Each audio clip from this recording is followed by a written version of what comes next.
Hello, everyone. Welcome to the Mid-Atlantic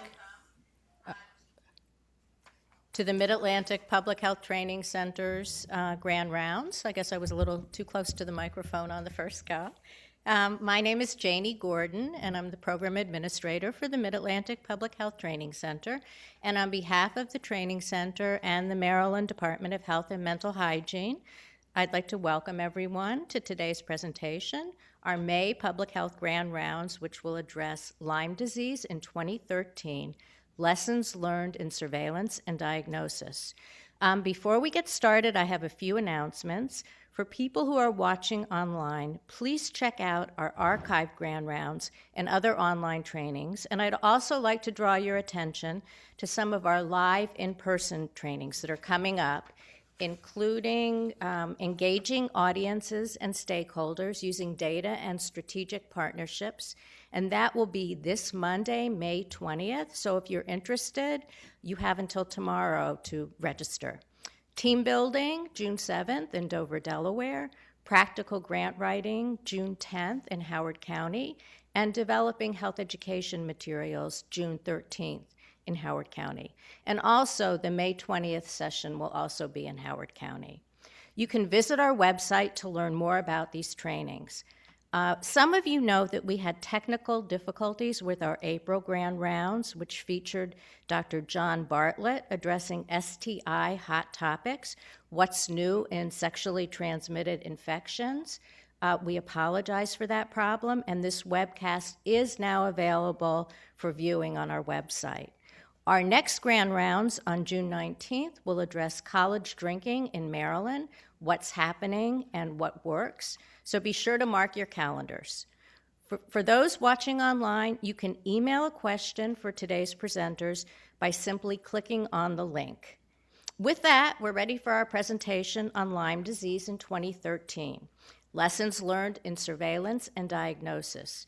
Because our presentation will focus on the public health aspects of surveillance and diagnosis, we will not be taking questions today on treatment. Now, I'd like to introduce both of today's speakers, and Dr. Feldman will then present, followed by Dr. Aucott, and then a question and answer period. Dr. Katherine Feldman is the State Public Health Veterinarian and Chief of the Center for Zoonotic and Vector-borne Diseases with the Maryland Department of Health and Mental Hygiene. Dr. Feldman was awarded her veterinary degree from Cornell University and a Master of Public Health degree with an emphasis in epidemiology from the University of California, Berkeley. She is a diplomate in the American College of Veterinary Preventive Medicine and earned her certification in the epidemiology specialty of that college. Her responsibilities include the surveillance, investigation, and control of zoonoses and vector-borne diseases in Maryland. Her professional interests include public health issues that arise at the human-animal interface. Dr. Aucott is also a graduate of the University of California at Berkeley and attended the Johns Hopkins University School of Medicine, where he graduated Alpha Omega Alpha. He is a diplomate of the American Board of Internal Medicine with subspecialty training in infectious disease and geographic medicine at University Hospitals of Cleveland.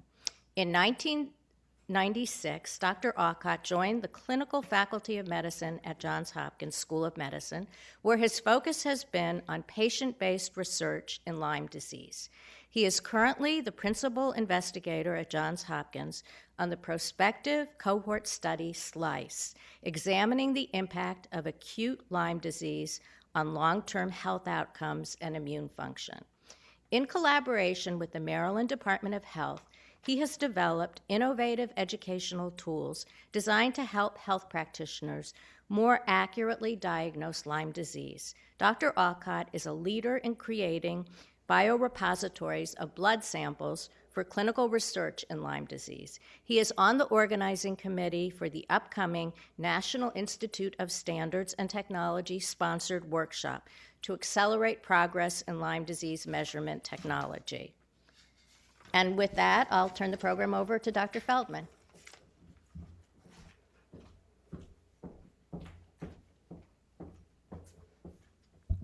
Thank you, Janie, and thank you for the opportunity to present today at the Public Health Grand Rounds. So I want to start today. Today's Public Health Grand Rounds topic, Lyme disease, is timely because it is the start of tick season. And so I wanted everyone to know that if you're watching here in Maryland, it is Tick-Borne Disease Awareness Month. Governor O'Malley has proclaimed it so. And so we want everyone to be aware of tick-borne diseases, take precautions to prevent tick-borne disease, and certainly if any disease should develop, recognize it early, go into your medical provider and let them know that you have been out in tick habitat. So the topic today is Lyme disease, so just a very basic introduction to Lyme disease. It is the most common reported vector-borne disease in the U.S. and in Maryland. It is caused by a bacterium, Borrelia burgdorferi, and transmitted by the black-legged or deer tick, Ixodes scapularis.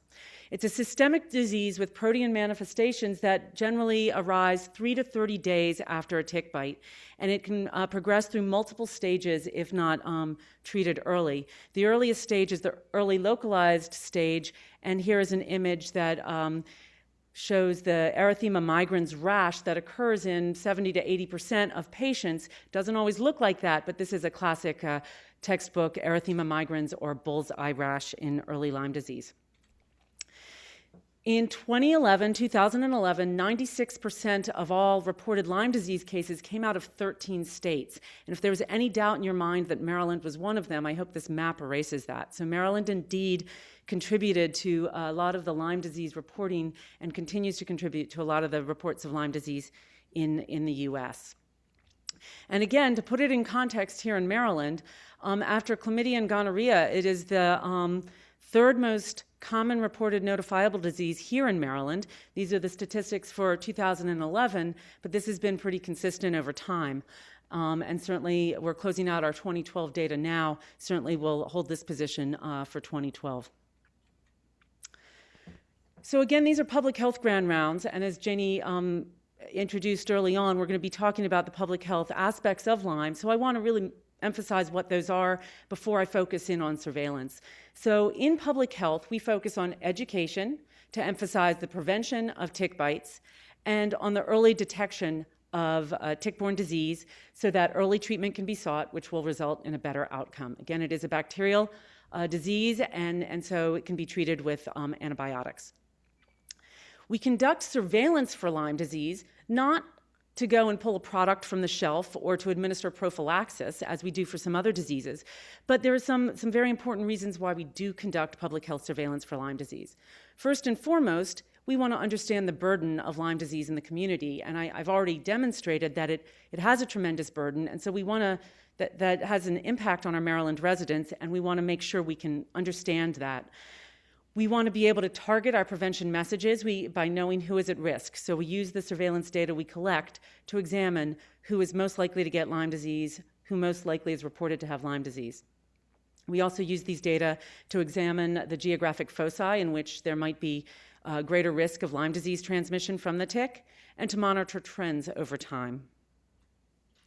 So I'm just going to show you a few of our educational products. That just wants to be on. I'm just going to highlight a few of our educational products before moving into the discussion on surveillance.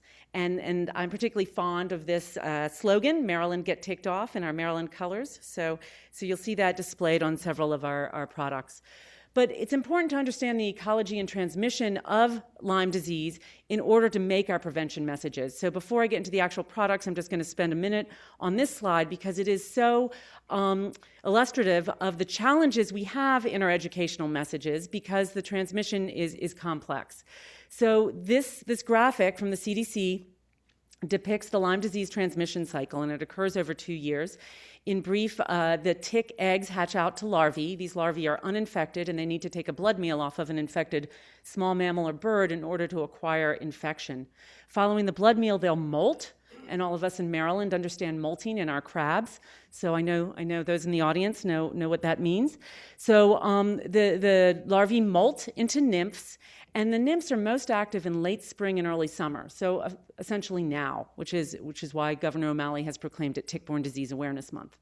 So the nymphs are tiny, and this point really needs to be emphasized in our educational messages, because this is the stage of the tick that is most often implicated in disease transmission, precisely because the ticks are so hard to see on a person or an animal.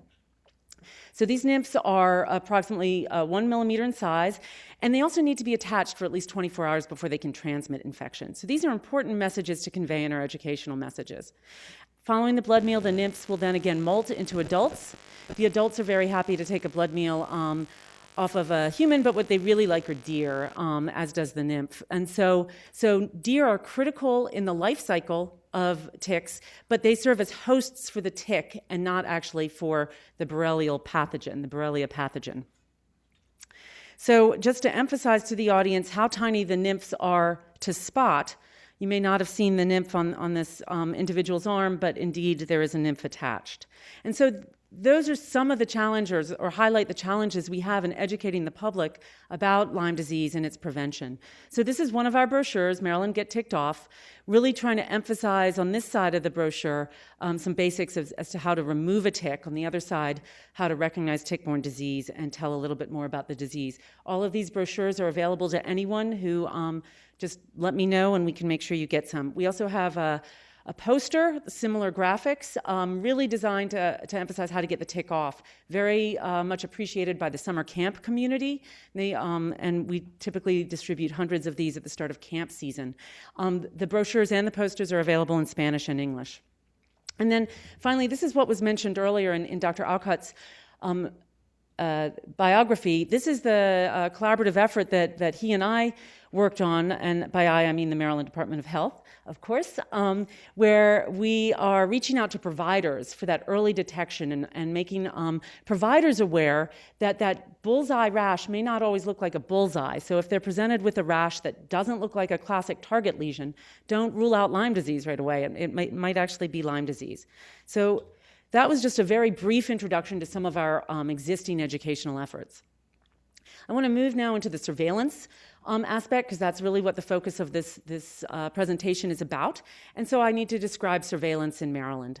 So in Maryland, we have 23 counties in the city of Baltimore. Each of those has its own local health department.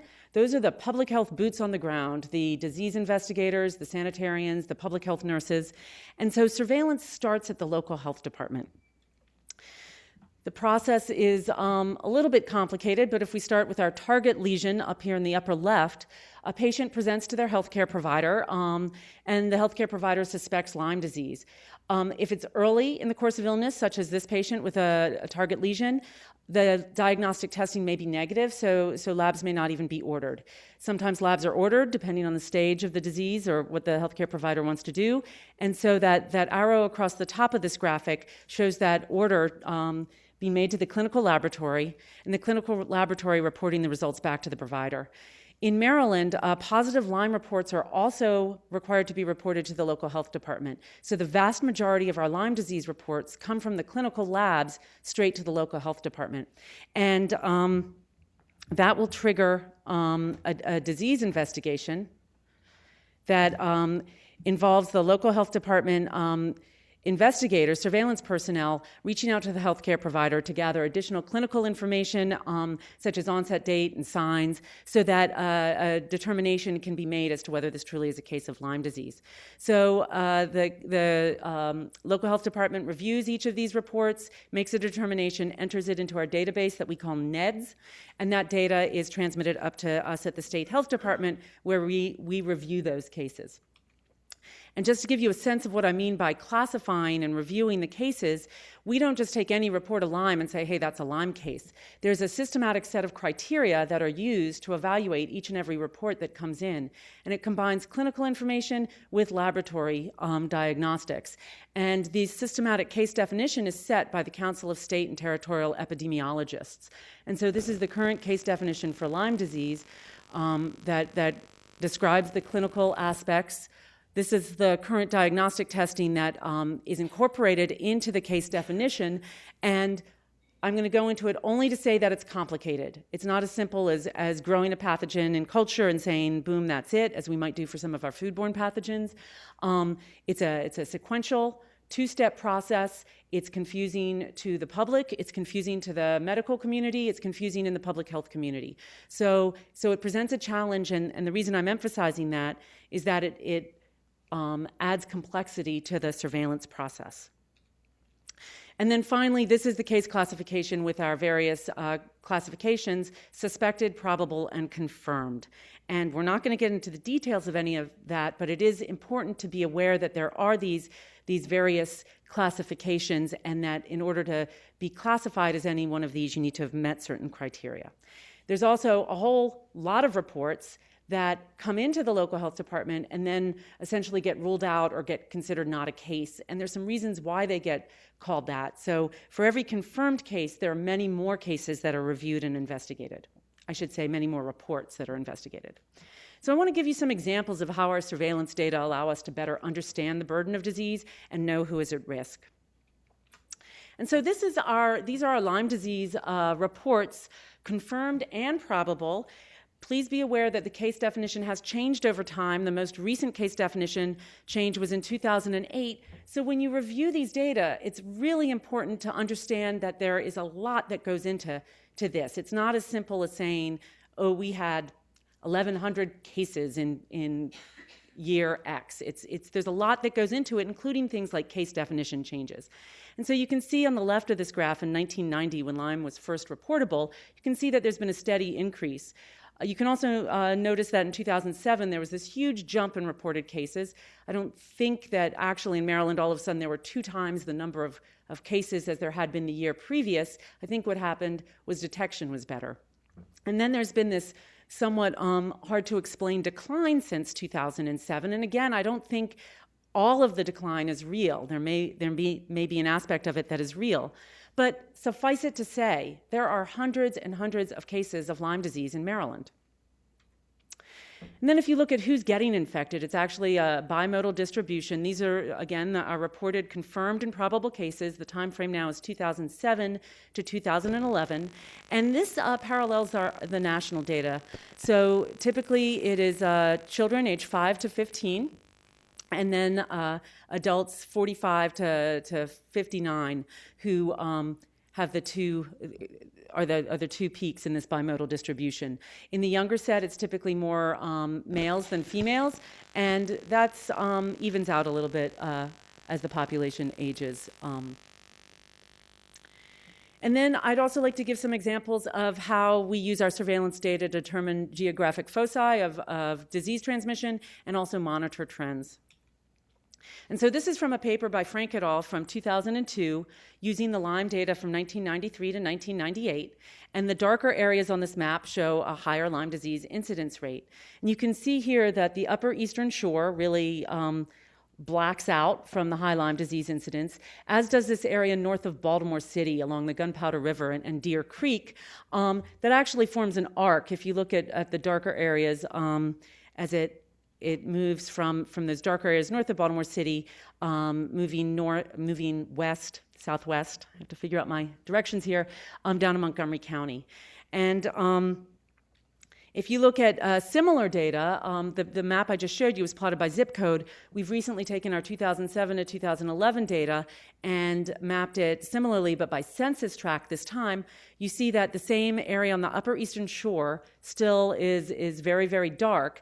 And now that dark area north of Baltimore City and moving west is even darker and perhaps matches the upper eastern shore in intensity. So through this analysis, we can see that there is western expansion, at least of reported cases, and a greater number of reports from an area that was actually nicely predicted in the 2002 paper. So we have struggle in the public health world interpreting our surveillance data. We get calls around this time of year always wanting to know the absolute case counts and what they are. What does that mean? Why does Frederick County have X number of cases? Why does Montgomery County have Y number of cases? And so it's really challenging to try to get past the absolute case count. As I've already described to you, there's a lot of complexity in the surveillance process. And then there are these limitations to the data, the key one being that the data are presented by residence location, not necessarily location of exposure. We know a lot of Lyme disease is acquired around the house, but not all of it. yet all of the data are presented by residence location.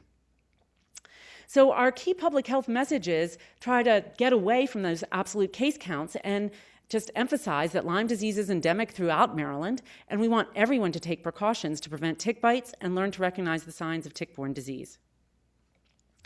I want to give a final example of how surveillance data help guide public health practice, just by mentioning the study, the Lyme and Other Tick-Borne Diseases Prevention Study.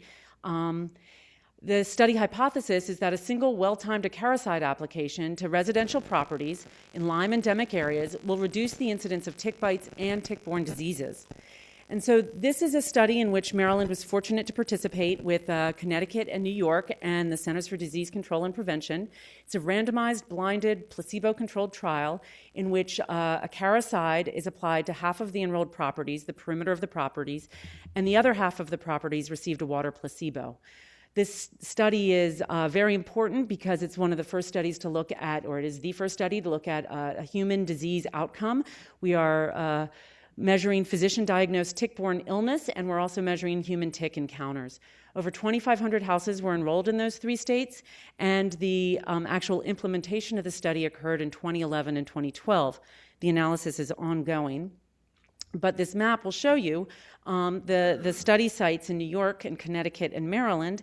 And you can see that the areas in yellow in Maryland, these are just the year 1 participating counties. In year 2, we also included Carroll County, very nicely mirror what we demonstrated in that map of recent Lyme disease cases for where we have heavy Lyme reports. So Lyme disease surveillance presents challenges. It's very resource intensive, and I think I've demonstrated that to you already. It's a burden on the healthcare community to provide all the clinical information. It's a burden on the public health community to conduct the investigations. There are other diseases that require action once they are identified, and they may garner greater priority for investigation at the local health departments. Undoubtedly, Lyme disease is underreported, and there are myriad reasons for this. I've listed a few of them, but hardly all of them. We know that clinically diagnosed Lyme disease, those early cases in which we wouldn't get a lab report, are not represented in the database. We know there are a lot of investigations lost to follow-up. We know that often lab reports come in piecemeal, and it's hard to match up all those sequential steps that are required in order to consider somebody Lyme disease positive. Yet, I hope I've convinced you that there's value in conducting surveillance for Lyme disease. So one of the things we're working on at the State Health Department in Maryland is considering whether there are alternative approaches to conducting Lyme disease surveillance. So I'm going to tell you a little bit about TickNET now in my last few slides. TickNET was established by the Centers for Disease Control and Prevention in 2007. It's a partnership of state and local health departments and several divisions within CDC. The emphasis is on surveillance, research, education, and prevention of tick-borne diseases. And the Lyme and Other Tick-Borne Diseases study that I just mentioned to you is a TickNET project. But they also have a priority to investigate and determine better approaches to surveillance. And so we are actively engaged in some projects to look at that. The Emerging Infections Program is older than 2007, and the EIP paradigm is displayed here on this slide. And so this is the burden of illness pyramid, whereby the bottom tier in this pyramid is illness in the general population. If somebody becomes ill, then they need to present for care. They need to submit a specimen. That specimen needs to be tested appropriately and then test positive. And so as you go up this continuum, you lose people who are actually ill. You actually lose awareness of the general burden in the population. So that very top tier in this pyramid is the number of reported cases to CDC, to the State Health Department or to CDC. And you can see it's just a small fraction of the total illness in the general population. And so what the Emerging Infections Program tries to do is assess steps along this burden of illness pyramid to try to determine multipliers for every case that's reported to CDC. How many cases of illness do we think are actually in the population? And so we're applying this paradigm to tick-borne diseases, recognizing that this paradigm was developed for culture-confirmed cases. I've already gone into some of the complexities in our diagnostics, and we don't have the luxury of being able to just review cultures from laboratories. It's much more complicated. So our underreporting in Maryland project as part of TickNET had multiple components. The first one, we knew that our local health departments conducted Lyme disease surveillance differently. Sometimes we could say, oh, this county does that. Sometimes we could say this county does that. But we didn't have a systematic understanding of that. So our first step in this was to survey our local health departments to really characterize how they vary across our 24 local health departments. The second part of this project is trying to determine if there is a way we could query billing databases to determine Lyme disease cases and just avoid the whole reporting and investigation process altogether. And the third component, and this is all I will mention about it, is a medical record review to determine that multiplier. So we're taking some of our suspected cases from 2009, doing chart reviews, and determining what proportion of those would actually have been confirmed had we received additional information on them. So just briefly from the local health department side of things, how our local health departments conduct Lyme disease surveillance we confirmed that indeed there is wide variability across the local health departments. This depends a lot on the burden of Lyme disease in their community and prioritization of activities.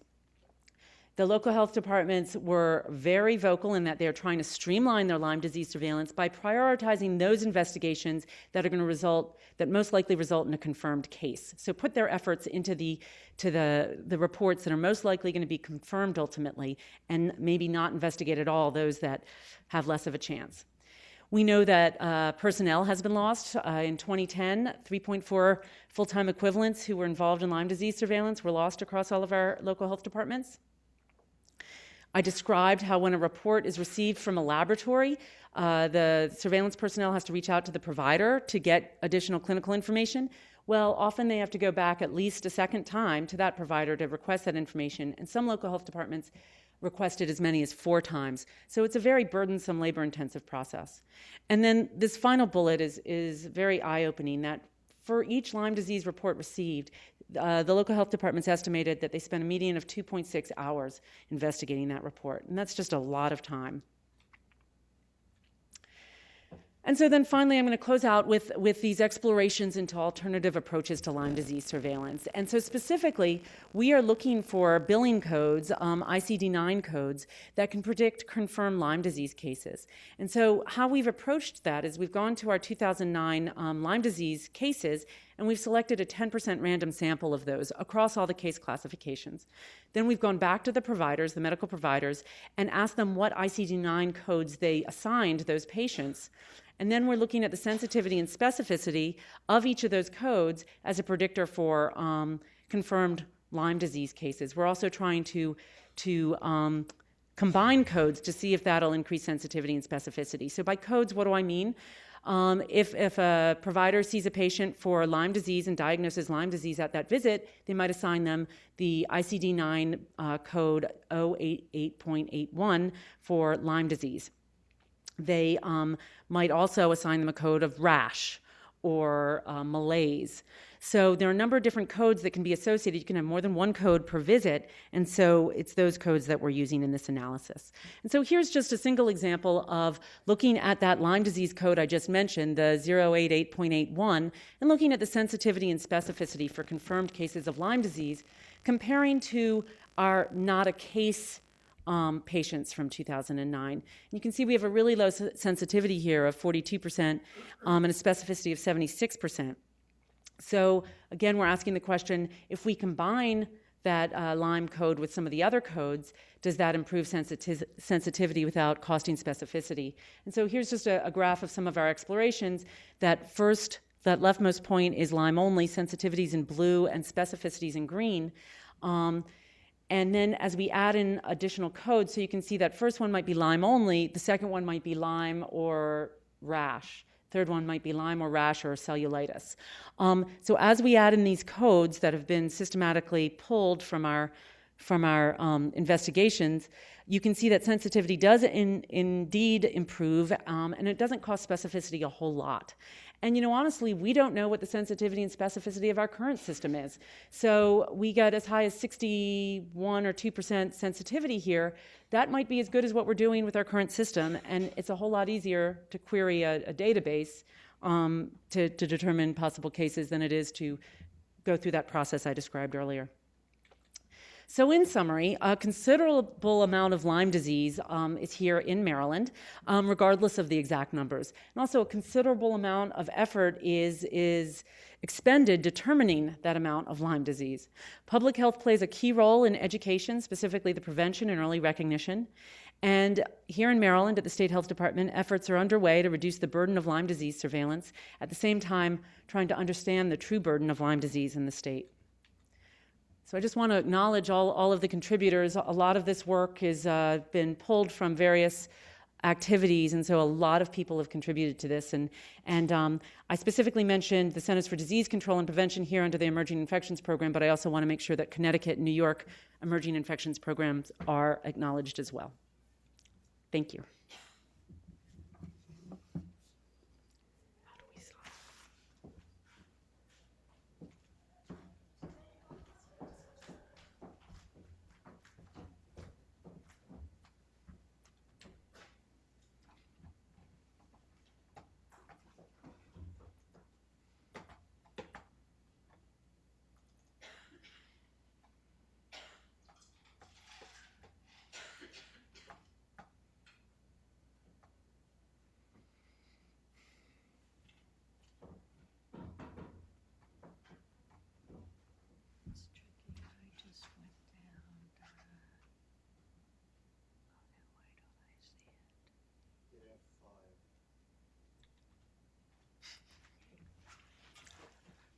Thank you for inviting me to talk about Lyme disease and especially lessons learned in diagnosis. I come from a little different background than Katherine. I'm going to approach this from more of a clinical standpoint. I'm a clinician and a clinician involved in clinical research, and I'm going to focus really mostly on early Lyme disease and some of the challenges in early diagnosis and then early follow-up care. So untreated Lyme disease is a systemic infection. As you know, it has early and late manifestations. The earliest manifestation, erythema migrans, occurs about 10 days after a tick bite and occurs in the majority of people. Even without treatment, this is a natural history without antibiotic treatment, the rash goes away. If you look below the axis, at that time, about half of the people will have spirochetes that can be recovered from the bloodstream, and during that time, the early immune response to the infection is occurring. Without treatment, the rash goes away, and then the second phase of early disseminated disease occurs, can occur with the typical seventh nerve palsy, or with disseminated cutaneous lesions, or with meningitis. That's about 15%. And then on an average of about 6 months later, people are at risk for late Lyme arthritis, which was the original manifestation of Lyme disease that was discovered in children. I'm going to be focusing mostly today on the early first month, where the opportunity for early diagnosis and treatment is optimal. So Lyme disease is really defined by the signs of infection. Like any clinical problem, you start with the patient, and the three phases are represented by these three classic signs. The sign of earliest infection, the bullseye target lesion, the sign of secondary disseminated infection in the young man in the middle, a seventh nerve palsy on the left, and if you look carefully on his skin, disseminated cutaneous skin lesions. As I tell my patients, that's not an army of ticks that attack the patient. That's a single tick bite and infection with then blood-borne infection to other areas of the skin. And then the late phase of late Lyme arthritis, specifically synovitis, which means a swelling and inflammation of the joints, large enough that you can see in that right knee that there's an effusion. You can tap that effusion and get synovial fluid. And in untreated patients, you can potentially isolate the organism by PCR from the synovial fluid. So I'm going to focus a little bit on early testing. As Katherine mentioned, this is very complex. I'll tell you as a clinician, almost no clinicians understand this. I get calls every day asking me to go through this, and it's quite complicated for a clinician to figure this out because of the two steps, the ELISA and then reflex to the Western blot, and then because of the IgM criteria for the Western blot in the first month, switching over to the IgG criteria in the second month. This was designed as a surveillance strategy, so it probably emphasizes specificity over sensitivity. And it's pretty well agreed that the sensitivity in the first week or two of infection is quite low, anywhere from 40 to 50% sensitive in the first week or two. What this does to a clinician is quite complicated. And this, get back to our original graph of the serologic response. As you can see, as the IgM antibodies on the Western blot go up in the first few weeks, there's a seronegative window in the first week or two where people don't have not generated enough antibody to be positive on the IgM Western blot. This is typical for any infection. The immune system has to evolve, has to create antibodies, and they don't appear the first day or the first week of infection. There's also the potential for a second small seronegative window when the criteria flip over to requiring an IgG Western blot. So you have to be a little careful around the 4th and 5th week when you're requiring 5 bands on the IgG Western blot that you realize that there's also potential for false negatives there before you get the robust and then sustained IgG response. What that means is after 6 to 8 weeks, you're going to be IgG positive in untreated Lyme disease, and virtually everyone with late Lyme arthritis or late Lyme neurologic disease has a highly positive IgG Western blot, typically 8, 9, 10 bands, highly seroreactive by the time they get, 2 to 3 to 4 months out. There's challenges in early Lyme diagnosis in the community, and these are probably reflected in Katherine's surveillance data. Serologic tests are insensitive early. It's really all hinges on the accurate clinician identification of the erythema migrans rash. The rash is not always present or maybe not always recognized. I've seen patients that had, large lesions in the middle of their back, but they had never seen them because the rashes typically aren't very painful, not very itchy, and so it's quite easy to miss a rash if it's not in an area where you can see it. The general systemic symptoms of Lyme disease are very nonspecific: fever, myalgia, and so the symptoms are not the way you're going to diagnose Lyme disease compared to any other infection. It's really based on the ability of the physician to recognize erythema migrans. One of the big misconceptions I'm going to hammer on today is that the majority of patients with erythema migrans do not have a target lesion. The disseminated cutaneous lesions I'll show you are very, very atypical and difficult to tell, and other atypical manifestations really make the diagnosis of erythema migrans actually quite difficult for the average clinician in practice. And if the erythema migrans isn't recognized under diagnosis or delayed diagnosis is the risk. So this occurred to me when I was looking at the CDC data, how much misdiagnosis or delayed diagnosis there is. And it occurred to me, well, if there's still 30% of the cases reported are arthritis, by definition, those 30% of late Lyme arthritis weren't diagnosed at an early stage. So we know that erythema migrans is the majority of the cases, 70%, that make it through the surveillance and are reported. But if 30% of the cases are late Lyme arthritis, we know that those people weren't diagnosed at an early stage. So early diagnosis is still a real challenge. So we did actually Feder published this in 1995, that physician recognition of the rash was imperfect. They both overcalled it and undercalled it. It was a problem in 1995, and we assumed, well, it can't still be a problem now. It's been 15, 20 years later. Everybody must know what erythema migrans looks like. So we actually did an internet survey, and we had about 5,000 respondents to this internet survey. And you can see on the line there, we had 3 groups of people: MDs, DOs, or nurse practitioners or other health professionals or non-health professionals in red, blue, and green. And we presented them rash number 3, which they did incredibly well on. 75 to 80% of everyone got rash number 1. And of course, you can guess what rash number 1 was. It was that. So everybody gets it. If your skin looks like the side of the Target department store, you don't miss the diagnosis.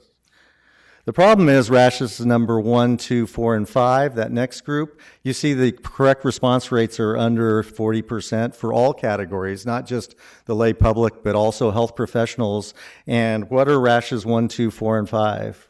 Well, they're actually classic atypical rashes of early Lyme disease. So upper left-hand corner, that was about 25% of people got it. That's a vesicular variant of erythema migrans, and it's almost always thought to be a spider bite or a necrotic insect bite by patients and clinicians. You may ask me, well, how do I know that's erythema migrans? Well, actually, all these cases are from our prospective cohort study, and they're all PCR positive by bloodstream PCR analysis. So these are confirmed PCR cases of early Lyme disease. Upper right-hand corner is the kind of classic location behind your knee, but also the classic uniformly red lesion. They actually rarely have the classic central clearing that looks like a target or bullseye. Bottom right-hand corner is the bluish kind of variant, often get called bruises or other lesions. And then bottom left-hand corner is the disseminated cutaneous lesions. These are more disseminated cutaneous lesions. You can see on the left-hand side, when they get big enough, they start to morph together like the land masses of the earth.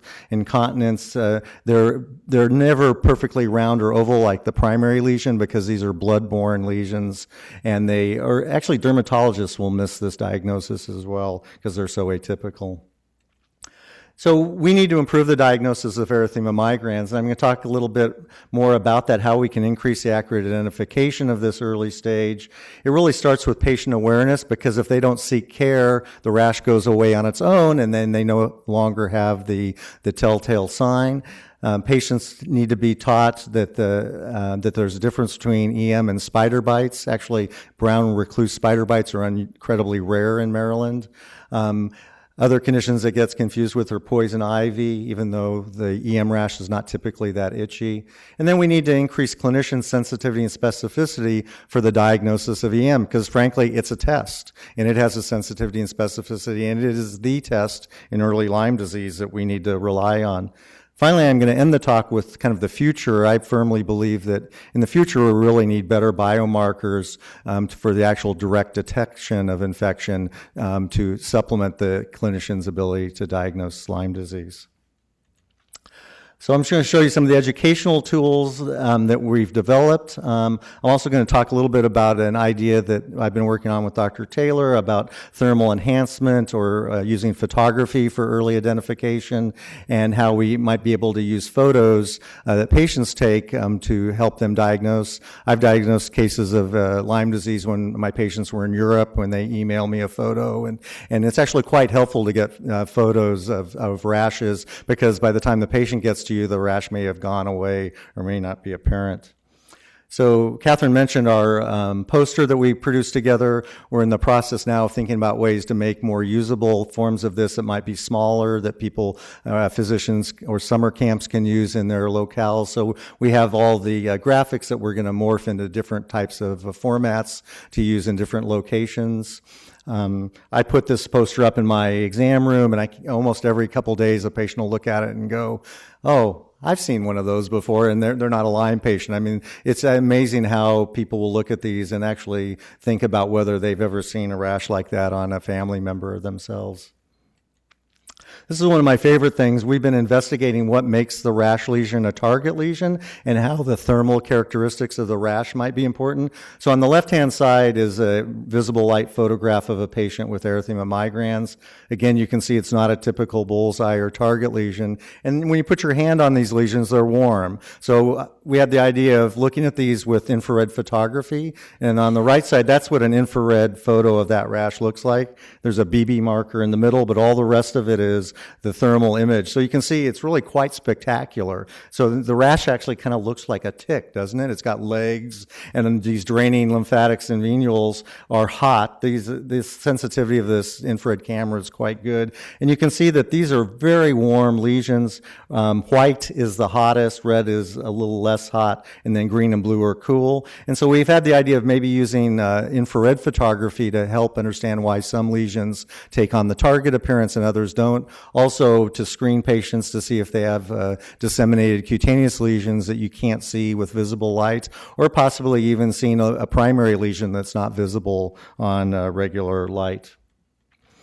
Dr. Taylor's had the idea and anecdotal observations, as I have as well, that sometimes people will tell you, well, I never saw the rash until I took a hot shower, or I never saw the rash till I, was out in the sun on the beach. And you hear these anecdotal stories. And so we're interested in whether there might be ways to kind of take rashes and make them more apparent by using thermal enhancement.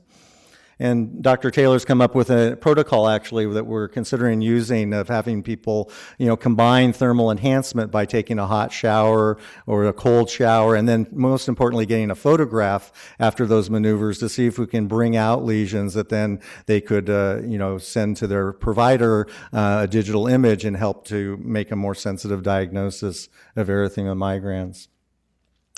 So now I'm going to make a little bit of a transition. That's our thoughts on improving early diagnosis.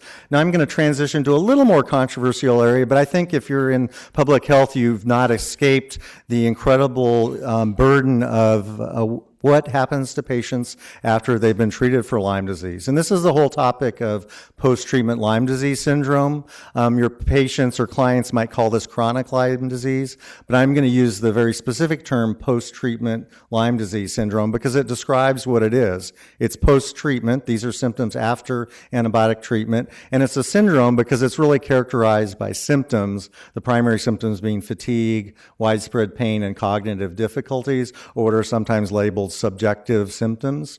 So in this figure, you can see the original EM rash on the left. Now in yellow, we see treatment. So this is typical treatment with several weeks of doxycycline. And then almost universally, the rash of Lyme disease, the fever, and the systemic manifestations of infection go away with treatment.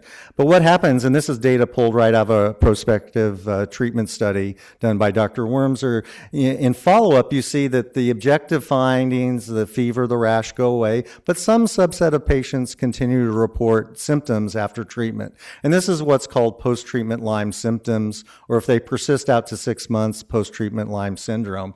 And you can see that it's not a trivial number. At the month 2, 35% of people are still having some symptoms, 24% a month later, and a year out, 17%. These are in ideally treated patients from a treatment study, so the symptoms tend to be mild, often intermittent, and tend to go away over time. But even in ideal treatment situations, this is a real phenomenon that we see.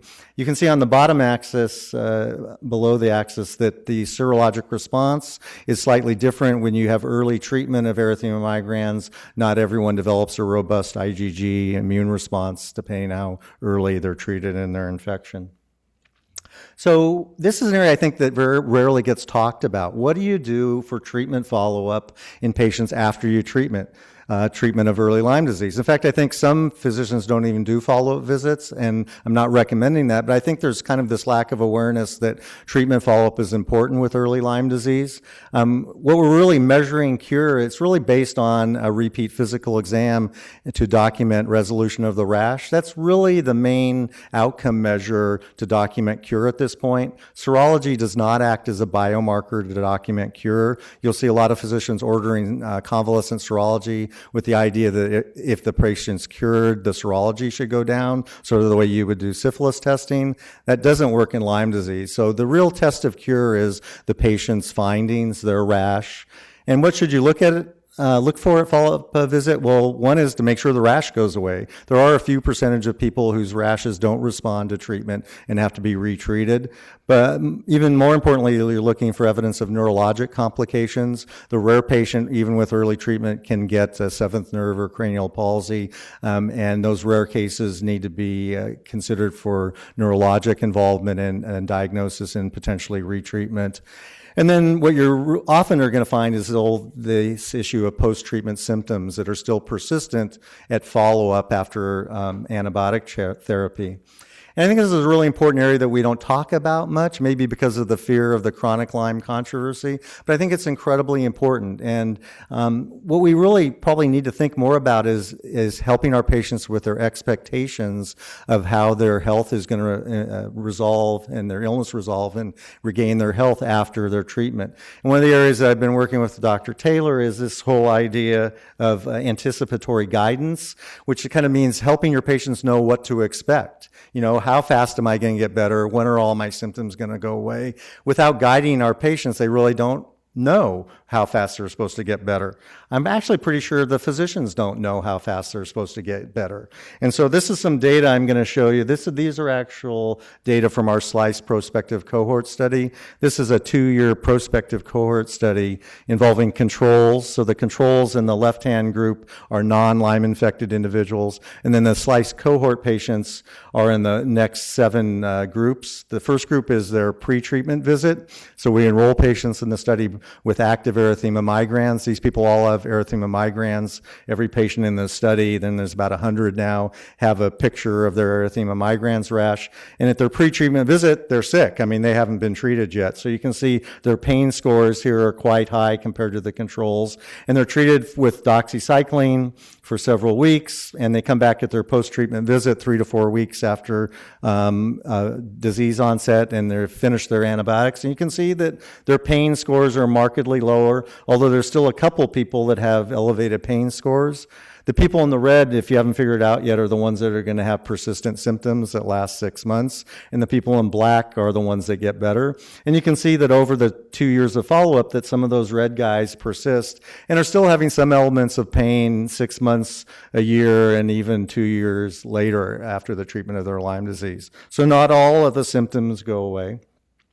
Pain is a little easier to interpret than fatigue. As you can figure out in the controls, just like everyone sitting in this room, everybody has fatigue. So the background noise or the hum of fatigue in the general population is actually quite high. But you can see in the Lyme cohort, again, first pre-treatment, then post-treatment, there's a lot of fatigue. And unlike pain, fatigue actually kind of stays at a fairly high level in all the follow-up visits. And in the red dots, the people that develop post-Lyme syndrome, they have a lot of fatigue that tends to actually stay stable or even increase over time. Depression is a tricky issue. This study was designed to try to exclude that as a confounder. So anyone with a pre-existing diagnosis or treatment history for fatigue was excluded from the study. That's actually an exclusion criteria. So none of the people in this study have a prior history of depression. But you can see that over time, actually, some people start to develop some mild to moderate levels of depression.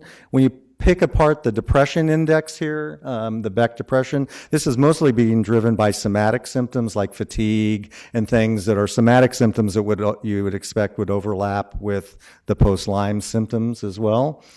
So a lot of stuff going on in these people, and our job is to help them through it because it impacts them. This is the SF36 scores in these patients. Here, low is bad. The population, mean is 50.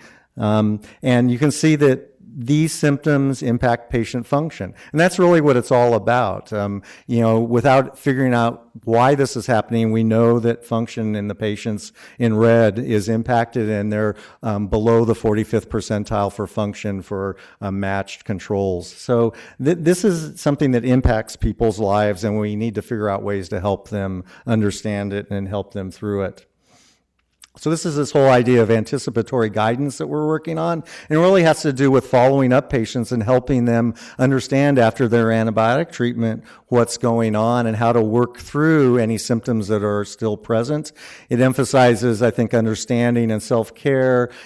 Patients have very practical questions for you. What can I do? I used to run 5 miles a day. When can I go back to running? I don't feel like I can go, I can get away with 5 hours of sleep anymore. I need, 8 hours. Is that okay? They have very practical questions that we try to help them through. And we think that this anticipatory guidance is going to be an important part of helping people regain their health. I think one of the things we've observed is that people that don't get guidance don't know what to expect. And when they don't know what to expect, they start to not trust themselves or not trust that they're getting better, and they don't get the reassurance they need to work through some of these issues.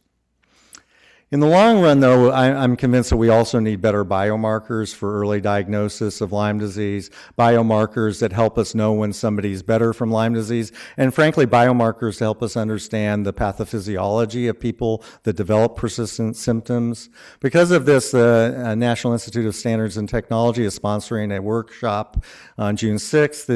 There'll be a webinar that you'll be able to access. The link is not up yet, but when you get close the week before, the webinar. It'll be posted at that website. And we're going to bring together from across the country people that are thinking about better ways to measure Lyme disease. This is a conference, really, workshop focused on measurement. It's all about trying to get better direct measurements and better measurements of the host inflammatory response to this infectious disease so that we can figure out better how to improve diagnosis and also how to monitor people's therapeutic response. And finally, to also develop better therapies potentially for people with post-Lyme syndrome. So we're excited about this event, and I encourage you to tune into it. And there's a lot of exciting things in the future, I think, about measurement in Lyme disease. And we're just now starting to scratch the surface for future technologies that'll help us not only take care of our patients, but get Katherine better surveillance data and all the things that will come with better measurement of Lyme disease. Thanks very much.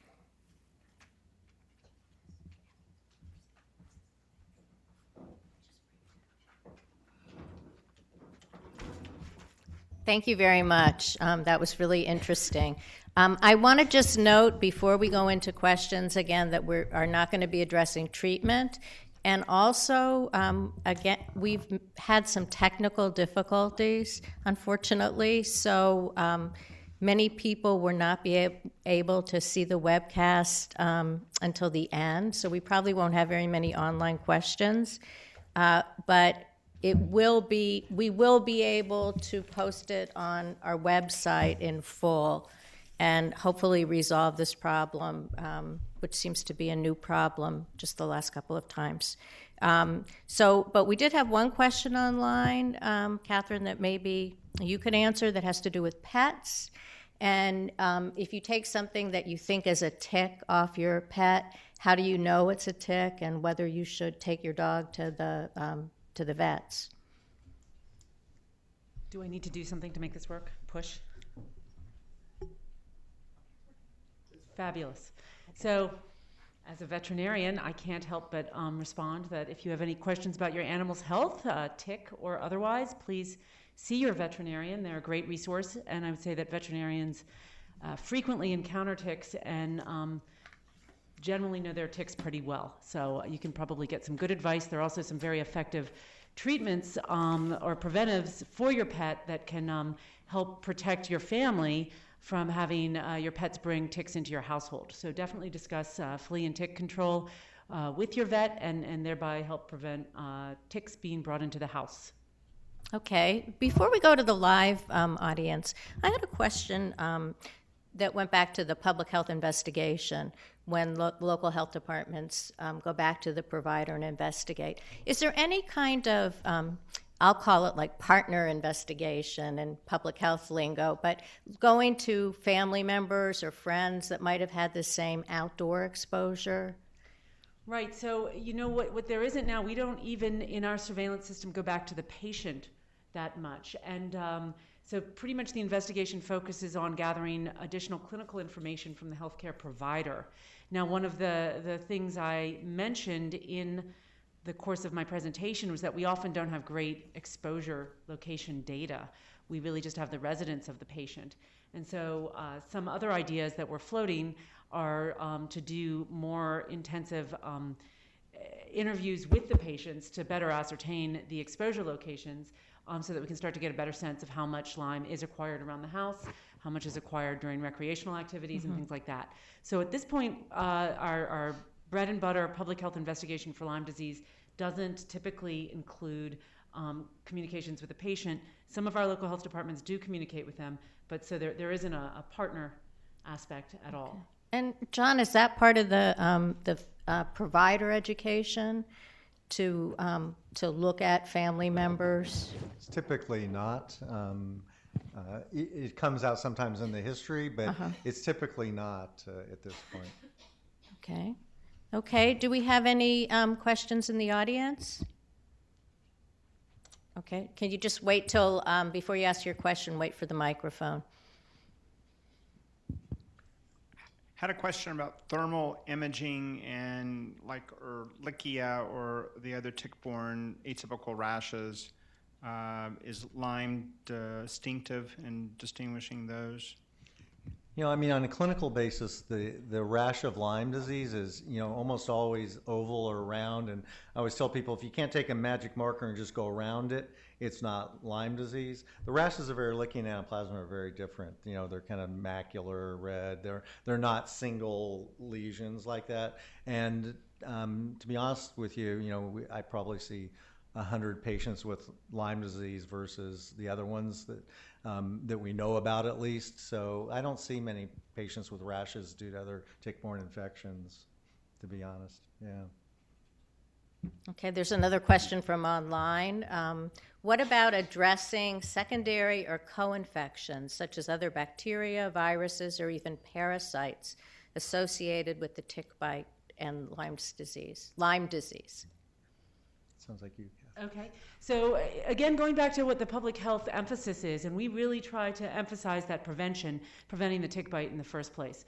And if you prevent the tick bite, then you can prevent against multiple different infections and sometimes co-infections. So we really try to get that prevention and early recognition to get people in. But yes, co-infections are a concern, and we certainly know there are ticks out there that have multiple infections within the tick themselves, and then of course somebody who gets one tick bite may be more likely to get a second tick bite and acquire multiple infections via multiple tick bites. So it is a concern. That's why we try to go as far upstream as possible and prevent the tick bite in the first place. You'll be preventing a lot of things. And we often get asked about vaccines as well. Mm-hmm. And there was a Lyme vaccine on the market for a while. It was then taken off the market. And while vaccination can provide a huge amount of protection, there also was the concern that there was a false sense of security and people wouldn't take the additional preventive measures to prevent against other tick-borne diseases. So yes, a vaccine would be great, but we don't want people to focus on just the one pathogen. There are many pathogens, as the inquirer alluded to. Okay. Other questions in the audience? There's one over here.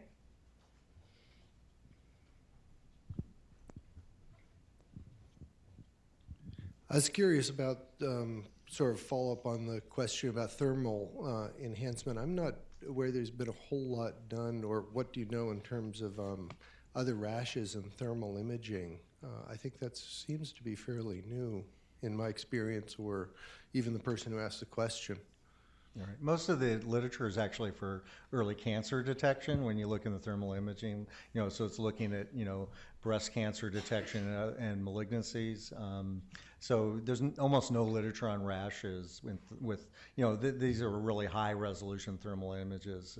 There's a whole field of kind of thermography with low resolution cameras, and there it's mostly on, detection of malignancy. But for this kind of high resolution, there's very little in the literature about it at all. Okay, another question about lab reporting, and if either of you have a sense of how good the lab reporting is to the local health departments. In terms of the completeness? Well, in terms of reporting, period. Okay, so in Maryland, the healthcare providers and laboratories are required by law to report diagnoses of Lyme disease or positive Lyme disease reports. So we believe that the laboratory reporting is pretty good. Most of the high volume laboratories have legal departments and they're very careful to follow the law. So we think the lab reporting is pretty good. Recently, and actually ongoing, many laboratories are moving towards electronic laboratory reporting, where we actually get an electronic feed of lab reports. And as that is being phased in, we are noticing an increase in the number of reports. So there probably were some lab reports that weren't making it to us before, but now that we're getting the electronic lab feeds from some of the big commercial labs, we're seeing increased volume of Lyme reports. Other questions in the audience? I have one more online about if there has been any, if there's been any research or looking at the prevalence of the deer population and then disease reports. That's a great question, and in fact, as I showed you in the life cycle of the ticks are heavily reliant on deer And so one of the many reasons that probably contributes to the increased number of Lyme disease over time has been the resurgence in the deer population. At one point, deer were almost extinct here on the eastern seaboard, which is almost impossible to even conceive of now. Right, so with increased deer, there are increased ticks, and that could likely result in increased reports of Lyme disease. Remember, though, that the deer themselves do not get, they don't develop a bacteremia with the Lyme disease spirochete. And so hunters, we get questions about hunters and their safety handling carcasses. The concern for folks who work a lot around deer are the ticks from the deer, not the actual pathogen in circulating within the deer. Okay, there's a question right here. I was just comment in terms of the life cycle on the white-footed mouse and the intersection with deer. Is that something the public should also be tracking, ticks with any of the rodent species? Yes, in the life cycle, the small mammals, the mice are the reservoirs for the pathogen, and so that's where the ticks initially acquire their infections. And so it's important to recognize that areas with a lot of ticks, with a lot of small mammals, with a lot of deer, and as I showed in that first map, the area around, say, Gunpowder River, these are areas that really serve as a great place to host a lot of deer and small mammals. So people should be aware of the environment that they're in, especially when the habitat can support a lot of ticks. So an area, a nice wooded area, the places we like to go hiking with a lot of leaf litter and small mammal populations, the deer, those can all serve as great places to pick up an infected Ixodes scapularis. Okay, this responder has two questions. What specifically education is going on geared towards doctors and health providers, which I know you've addressed a little, and also where can we get more information on rash presentation? Is there a database online to show pictures of atypical lesions? In terms of physician education, I think the main thing we presented today is what in Maryland that we're doing. So there are a lot of conferences, but I think those kind of reach a small number of patients. We're really trying to get these out in Maryland to providers and where locations where their patients can see them. Patients, places that, like urgent care centers are actually an area where a lot of diagnoses are made. So I'm working with some of the urgent care centers as well to get their providers updated on what the range of rashes are.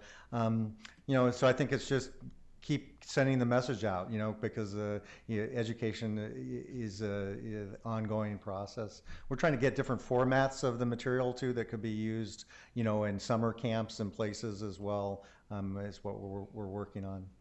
And so perhaps the person who asked that question didn't see the poster that we presented, but there is a poster we developed that shows different rashes, EMs that aren't necessarily the classic bullseye, and we'd be happy to send those out. So if folks contact the Maryland State Health Department, you can find us online very easily, and in fact the poster is there online. We'd be happy to send out posters. The Centers for Disease Control and Prevention also has a number of great resources, and there's a free online course for providers that goes through a number of different case scenarios. So there are resources out there for providers. It is a challenge to reach busy providers to get them information, but there are some good resources out there. Here's a question. Maybe your answer about humans applies, but whether there is a vaccine for animals, for dogs, cats. Right. So there are a couple of vaccines for dogs, and so again, if you have questions about Lyme disease in your pets, you can speak to your veterinarian about vaccinating them. Can I say something about the Sure. vaccine? There was a Sure. vaccine for humans that's no longer on the market that was withdrawn. It's important that people that got that vaccine know that they're not reliably protected at this point. The vaccine was going to require booster shots, and since the vaccine is withdrawn, there's no availability of boosters. So it is important for people to know that that vaccine probably did not offer them lifelong protection, and they're probably no longer protected. Okay. Here's another question. How does the healthcare community address a patient that has been misdiagnosed for years with Lyme's disease. Would we still use the same lab tests and same treatment protocols? I can address maybe the diagnosis. So, that gets into the kind of very complex issues around chronic Lyme disease and post-treatment Lyme syndrome. And to be honest with you, I think the answer is we don't know well. I mean, that's one of the issues is what spurred this workshop at NIST, is trying to come up with better measurement tools to understand what's going on with patients in that situation. It becomes very complex. The data I showed was from early diagnosed patients, and that's the best research tool to study this, is with well-characterized early Lyme patients that you follow prospectively. I agree with the questioner, that doesn't capture the complexity of people that were misdiagnosed and went for months or years without care. That type of patient group to study is incredibly complex because the number of variables gets to be so high. So I think we have to start with what we can try to understand, and as we develop better biomarkers, I think we take those biomarkers into that more complex group. It's a tough situation right now because there's not a lot of concrete tools or data that we can use to tease out those incredibly complex chronic illnesses. That's our goal, but I think we have to start at the beginning so we can understand how these tools are going to work in that population. Okay, and one person asked if you can get Lyme disease multiple times. Yes. Okay. And well, I'm looking to see if there's more online. I see another question over there.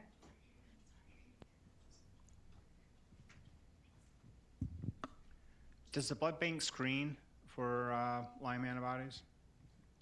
Does the blood bank? Right. No. Okay, because case reports of transmission by blood are rare, or Yeah, it's just not. It's not transmitted. All I'll say is the blood bank does not screen for Lyme. Okay. Any other questions? I want to thank everyone very much and thank our speakers, Dr. Feldman and Dr. Aucott, and remind you all again that our next grand rounds will be June 19th, and we'll address college drinking, what we know and what works. Thank you very much.